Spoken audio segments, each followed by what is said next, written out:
நம்ம அருண் ஆறுமுகம் அவர்களை கூட 6 பேரை குண்டர் சட்டத்துல கைது செஞ்சாங்க இல்லையா?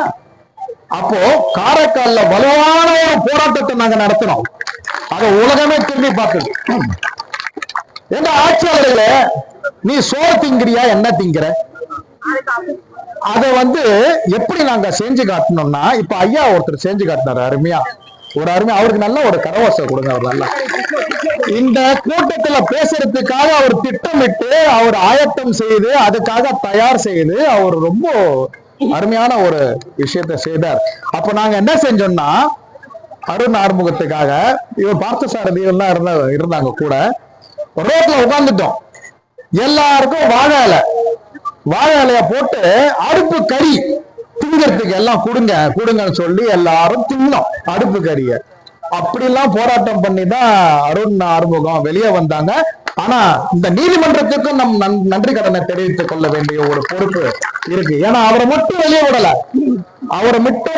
விடல, அவரால பேச்ச இந்த திராவிட முன்னேற்ற கழகம் அவர் இன்று அந்த நிலத்துக்காக இன்று போராடுகிறார் என்ற ஒரு காரணத்திற்காக, ஒரு அரசியல் காழ்ப்புணர்ச்சிக்காக அது அவர் அப்படி செஞ்சது. அது ரொம்ப தவறு. நம்ம எல்லாம் அன்றாடம் காட்சி.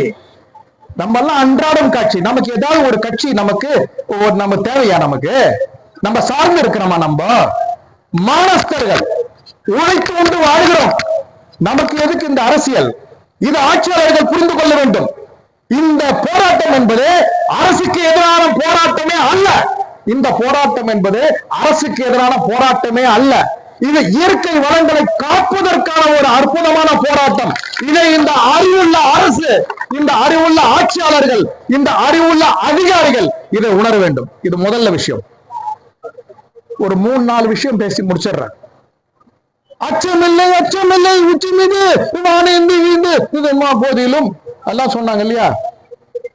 இப்போ இவ்வளோ போலீஸ்காரங்க இருக்கிறாங்க அங்க, சரியா? திடீர்னு என்ன பண்றாங்க, சுத்தி வளைக்கிறாங்க. நம்மள சுத்தி வளைச்சு துப்பாக்கி தூக்கி வைக்கிறாங்க. நீங்க என்ன செய்வீங்க? அச்சமில்லை சொல்லுவீங்களா? ஓடுவீங்க. முதல் குண்டு இங்க ஓட்டும். என் பிள்ளைகளை நீங்க பொண்டாட்டி நீங்க பாத்துக்க. அச்சமில்லை இது ஒண்ணு மிக இல்ல. சும்மா டிராமாக்காக பேசல. விவசாயிகளை முதல் சுட்டது இந்த திராவிட கழக ஆட்சி. டாக்டர் கலைஞர் அவர்களின் ஆட்சியில் 1970 நடந்தது இந்த சம்பவம். விவசாயிகளை முதலில் குண்டர் சட்டத்தில் கைது செய்தது இந்த திராவிட முன்னேற்ற கழக ஆட்சி. டாக்டர் கலைஞர் அவருடைய மகன் டாக்டர் ஸ்டாலின் அவர்கள் செய்த ஒரு அநியாயம் இது ஆச்சுங்களா? இந்த போராட்டம் என்பது சும்மா மேடை போட்டு பேசுறதுக்காக மட்டும் இல்ல. கத்தியால குத்தி சாவாதவனும் இருக்கான், கழுத்தடிக்கு கொண்டு சட்டவனும் இருக்கான். சாவ தயாராகும் இன்னைக்கு. புரியுதா? தீவிரவாதி எப்படி தெரியுமா? ரொம்ப நல்லவன் தீவிரவாதி. நல்ல செய்தி கேட்டுங்க. தீவிரவாதி சிகரெட் பிடிக்க மாட்டான், தண்ணி அடிக்க மாட்டான், பொம்பளை சவகாசியம் கிடையாது. ஆனா தேசத்துக்கு விரோதமா இருக்கான். அதை ஒண்ணுதான் அவன் பண்ற தப்பு. நாம எல்லாம் தேசியவாதிகள். புரியுதா? நம்மளை பார்த்துதான் இந்த ஆட்சியாளர்களும் இந்த காவல்துறையும் ராணுவமும் பயப்படும். நம்ம உயிரை விட தயாரா இல்ல. அவங்க ஹையஸ்ட் லெவல் ஆஃப் மோட்டிவேஷன். அவங்க தன் உயிரையும் தியாகம் செய்யக்கூடிய அளவுக்கு தயாரா இருக்கலாம். அந்த பயம் ஏன் நமக்கு இருக்கணும்? என்னைக்கு சாவ போறீங்க? நான் சாவ போறேன் இல்லையா? எதுக்கு நான் பயப்படணும்? சாவும்டா வா. இந்த மேல்மா திட்டத்துக்காக சட்டம் சொல்லிட்டு இந்த வரலாறு என்னை பற்றி எழுதட்டும். அது போல நீங்களும் யோசிக்கணும். இது 2வது. 3வது விஷயம், நம்ம பேசுற விஷயம் எல்லாம் இது ஆட்சியாளர்களுக்கு தெரியாத. நம்ம என்ன புத்திசாலி, அவங்க எல்லாம் நம்ம முட்டாள? எல்லாம் தெரியும். நீங்க தூங்குறவன போய் எழுப்பலாம். நீங்க தூங்குறவன மாதிரி நடிக்கலாம். பாத்தீங்களா? அவங்களை எழுப்பவே முடியாது நீங்க. அப்ப இதுதான் தீர்வு. இதுக்கு இன்னும் அவங்களுக்கு எல்லாமே தெரியும். என்ன தெரியும் தெரியுமா அவங்களுக்கு? கடைசியில ஓட்டுக்கு 5000 ரூபாய் கொடுத்தாங்கன்னா நீங்க போட்டுருவீங்க. இதுதான் அவங்களுக்கும் நல்லா தெரியும். புரியுதுங்களா? என் வீட்டு வாசப்படியை யாரும் ஏற மாட்டாங்க. எந்த கட்சிக்காரங்களும் என் வீட்டு வாசப்படியை ஏற மாட்டாங்க. ஓட்டுக்கு 5000 ரூபாய் கொடுத்தாலும் நான் வாங்கினேன்னா என் பிள்ளைங்க எனக்கு பிறந்தது கிடையாது. ஏங்க இது என்னங்க இது என் பொண்டாட்டி சொல்றான்னு வச்சுங்க, நம்ம வீட்டுல 10 ஓட்டு, ஒரு ஓட்டுக்கு 5000 ரூபாய், 50,000 ஒரு கட்சி கொடுக்குது, அப்ப இன்னொரு கட்சி கொடுக்கட்டும் அப்படிங்க பொண்டாட்டி சொன்னான்னா அவ எனக்கு மட்டும் பொண்டாட்டியே இல்லை. புரியுதுங்களா? இதுதான் நீங்க ஒவ்வொருத்தரும் கொண்டு போகணும். ஓட்டுக்கு எதிராக காசு கொடுக்கும் இந்த கலாச்சாரத்தை அழித்து விட்டால் இந்த ஆட்சியாளர்கள் நம்மை போல நல்லவர்களாக இருப்பார்கள். இது நல்லா கொண்டு போங்க, இந்த செய்தியை மக்கள்கிட்ட கொண்டு போங்க, எல்லார்ட்டையும் கொண்டு போங்க. நான் காசு வாங்கினா என் பிள்ளைங்க எனக்கு பிறந்தது கிடையாது ஓட்டுக்கு, சரியா? என் பொண்டாட்டி காசு வாங்கினா எனக்கு மட்டும் பொண்டாட்டி கிடையாது. அதை நல்லா கொண்டு போங்க. அடுத்தது முக்கியமான ஒரு விஷயம், இங்க நான் பார்த்த விதத்துல மக்களுடைய உணர்வுகளை புரிந்த விதத்தை சொல்றேன். ஆட்சி மாற்றத்துக்காக போராட வேண்டும். சும்மா கோரிக்கை, எனக்கு மானியம் வேணும், எனக்கு இடம் வேணும், அது வேணும் என்பது அல்ல நமது கோரிக்கை.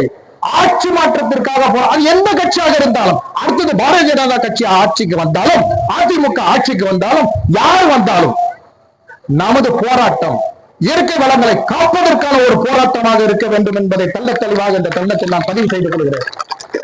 சரிங்களா? இதுதாங்க நாம் பேசணும்னு வந்த விஷயம். விடாதீங்க. இந்த ஆட்சி மாற்றத்துக்காக கால உழுவுங்க, கடந்து அழுவுங்க. உங்க சொந்தக்காரன், ஜாதிக்காரன் எல்லாரையும் கேளுங்க, போன் பண்ணி பேசுங்க. ஒரு தடவை நடந்தது, டாக்டர் ஜே ஜெயலலிதா அவர்கள், என்ன அரசு ஊழியர்கள் 2% தானே, அவங்களுக்கு என்ன நம்ம செய்யணும் அப்படின்னு என்ன அவ்வளவு அருமையான நல்லாட்சி கொடுத்த நேரம் அது. ஆனா என்ன ரிசல்ட் வந்தது தெரியுமா? டோட்டல் அவுட் அனைத்து இந்திய அண்ணா திராவிட முன்னேற்ற கழகம். காரணம், இந்த அரசு ஊழியர்கள் 2% ஒவ்வொருத்தரும் 40 பேர்கிட்ட பேசினாங்க. பேசி கண்டிப்பா அந்த ஆட்சி மாற்றத்தையும் கொண்டு வந்தாங்க. அது போல எல்லாருக்கிட்டையும் பேசி ஆட்சி மாற்றம் கண்டிப்பாக வேண்டும். நாம் அரசியல் செய்யவில்லை, வயிற்று பழப்புக்காக நாம் போராடுகிறோம் என்று சொல்லிக்கொண்டு நான் முடிவு செய்து கொள்கிறேன். இதுல இன்னொரு முக்கியமான விஷயம் என்னன்னா, இங்க இருக்கக்கூடிய மத்திய மாநில உளவுத்துறைகள், நீங்கள் அரசு ஊழியர்கள், அரசின் அடிமைகள் அல்ல, அரசின் அடிமைகள் இல்லை. இது நீங்க உணர வேண்டும். நான் அரசு கல்லூரியில் புதுச்சேரியில் உள்ள பண்டித ஜவஹர்லால் வேளாண் கல்லூரி மற்றும் ஆராய்ச்சி நிலையத்தில் பேராசிரியர், இணை பேராசிரியர். எனக்கு மாச சம்பளம் 2.5 லட்சம் ரூபாய். என்ன, ஆனா இன்னைக்கு இந்த ஊழலை எதிர்த்து போராடுகிறேன் என்று சொல்லி 6 வருஷம் என்ன சஸ்பெண்ட் பண்ணாங்க. 6 வருஷம் என்ன பணியிட நீக்கம் செய்தார்கள். 2018 திருப்பி நான் உள்ள வந்தேன், இன்னைக்கு இங்க நிக்கிறேன். புரியுதுங்களா? என்ன ஒழிக்கணும்னு நினைச்சாங்க, ஆனா என்ன ஆச்சு தெரியுங்களா? என் பிள்ளைங்க 2 பேரும் டாக்டர் ஆனாங்க, மெரிட்ல டாக்டர் ஆனாங்க. நான் செத்து போன பிறகுதான் அழுகுவேன். ஆனா இந்த ஆட்சியாளர்கள், மக்களை ஏமாற்றும் ஆட்சியாளர்கள், மக்கள் வரிப்பணத்தில் சம்பாதிக்கும் இந்த அரசு ஊழியர்கள் மக்களை எதிர்த்து நீங்க ரிப்போர்ட் எழுதுறது, நீங்க அரசுக்கு ஒரு அடிமையாக நீங்க மக்களை தவறாக இது போல அவரு மேல ரிப்போர்ட் தவறாக எழுதி அவர் குண்ட சட்டத்துல போட வச்சது, இது போல செஞ்சீங்கன்னா அழுகி போய் சாவீங்க என்பதை நான் தெள்ள தெளிவாக பதிவு செய்கிறேன். இது என்னுடைய வாழ்க்கையில் நான் உணர்ந்த வழி, இது தத்துவம். மக்களுக்காக போராட வேண்டும். இதுதான் நமக்கு முன்னாடி இருந்த தேசபக்தர்கள் எல்லாம் நமக்கு சொல்லிக் கொடுத்த ஒரு பாடம். மிகவும் நன்றிங்க, ரொம்ப சந்தோஷம்.